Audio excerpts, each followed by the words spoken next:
Good morning. Welcome to Reiki Wednesday. I'm Jamie Lee of Animal Bonds.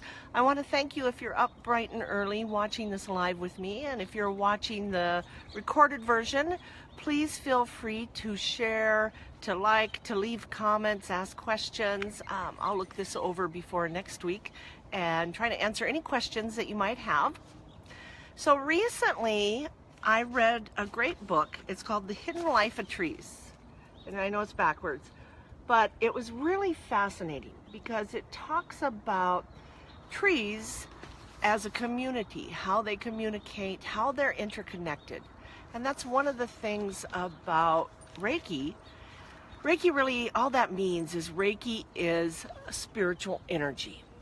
That's what the word itself means. And then you get into the system of Reiki, and that's where things change a little bit. But the word itself is spiritual energy. And all living things have spiritual energy. Humans, animals, plants, trees. So I found this really fascinating because there's been studies done, research done, and this man spent many years in the forest studying. He's now working for conservation, I believe. But what he found was fascinating. So the survival of a tree depends on the community they're in, their long-term survival. And it depends on this community of forests that they create. And why is that? Well, they need the forest for wind protection, because if they were standing alone, a big wind could come in and take them out. They need it to create moisture and humidity, because as a forest, they generate humidity. And as a forest, they protect from erosion. So if massive rains come in, if there's more trees, more roots, they hold the soil in place. So together, they create an ecosystem that moderates extremes, hot and cold. They store water, and they generate humidity. So they've created an ecosystem, but only by working together. They could not do that if they were a lone tree on the hill. It would not be as easy. So trees do work together, is what he found. And we also know that they assist each other, because it's very important that the forest survive. The health of this forest is very important. So if one member gets sick, what the other trees will do, even if they aren't friendly trees, so to speak, that they're competing for the canopy on top, if they will send through their roots sugar to the sick tree in order to feed it so it stays alive, because they need that tree. They don't want to lose a member of the forest. That's how important working together is in the ecosystem of a forest. They have to keep each other alive. It's in their benefit to keep each other alive. So even though they may be competing trees, where they may compete for the sunlight, who will grow the largest, who can get to the canopy and get that sunlight, even if they may be competing, they will help them survive. And I think there's a lesson that humans could certainly learn from the forest.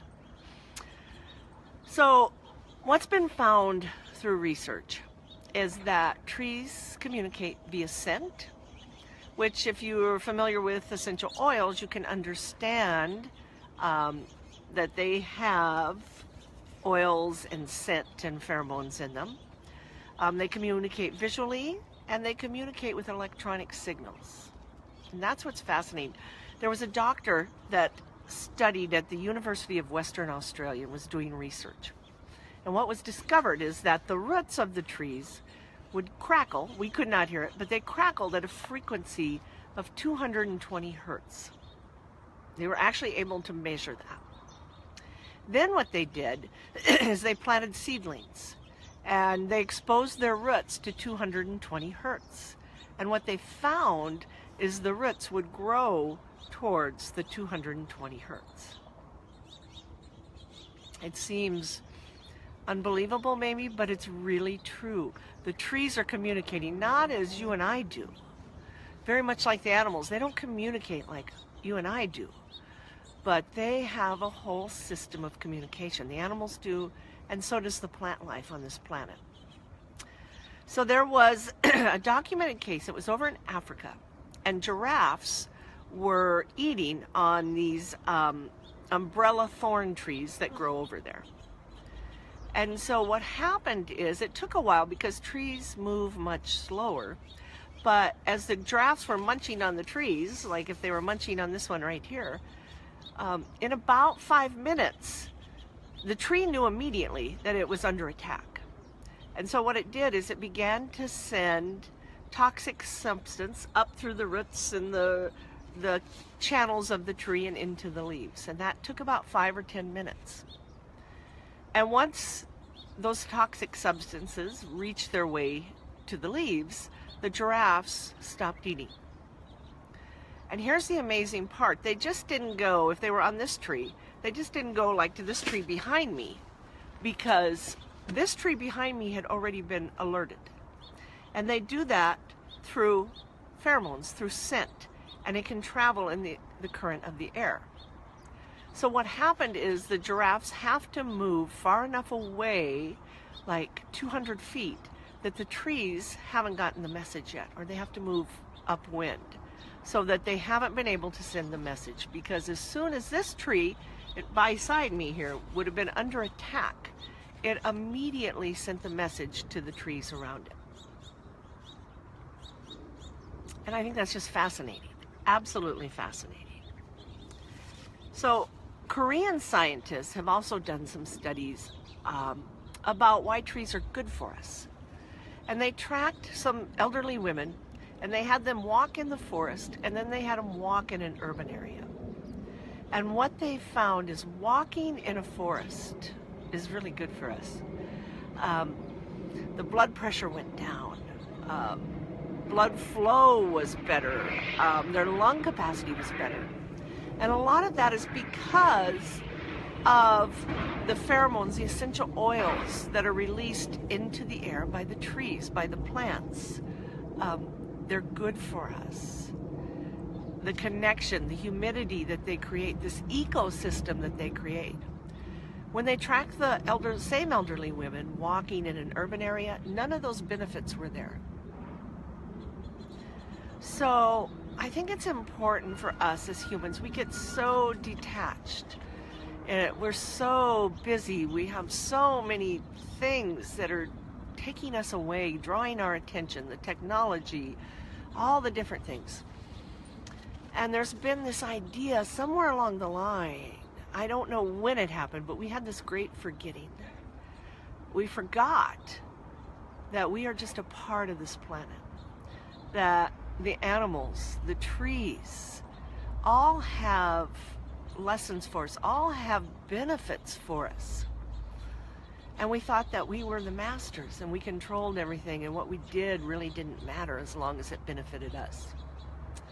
So I think that as we look more into animals and trees and plant life and realize that there's this huge ecosystem out there that we are just a part of, and lately we've been a very destructive part of it, but we can change that. We're part of this ecosystem, and the plants, the animals, and each other, we all depend on each other to survive. So, the hidden life of trees has a lot to teach us about surviving as a society, about surviving on this planet, about all the beautiful gifts that we've been given living here. So that's why I picked today to come from the pistachio trees. Those are pistachios waiting to be harvested later this year. And I hope as you go throughout the day today, you'll think about all the communication that's going on around you. To get quiet just for a little bit and listen to the trees and realize they're communicating. Listen to the animals, the wild animals, the birds, all the communication that is happening that most humans are oblivious to. And see how it makes you feel. Thank the trees for the wonderful oils that they send into the air to keep us healthy, the oxygen they create and cast off for us to breathe. Without all of this, we would not be able to survive on this planet. So today I'm very grateful for the hidden life of trees. I'm grateful for the animals, their communication that they share with us. I'm grateful for the people in my life, because we really are an ecosystem and we really need each other for survival. So thank you for joining me this morning. Again, I'm Jamie Lee of Animal Bonds. Let's all go out and have a beautiful day and just be aware of all the language that's going on around us today.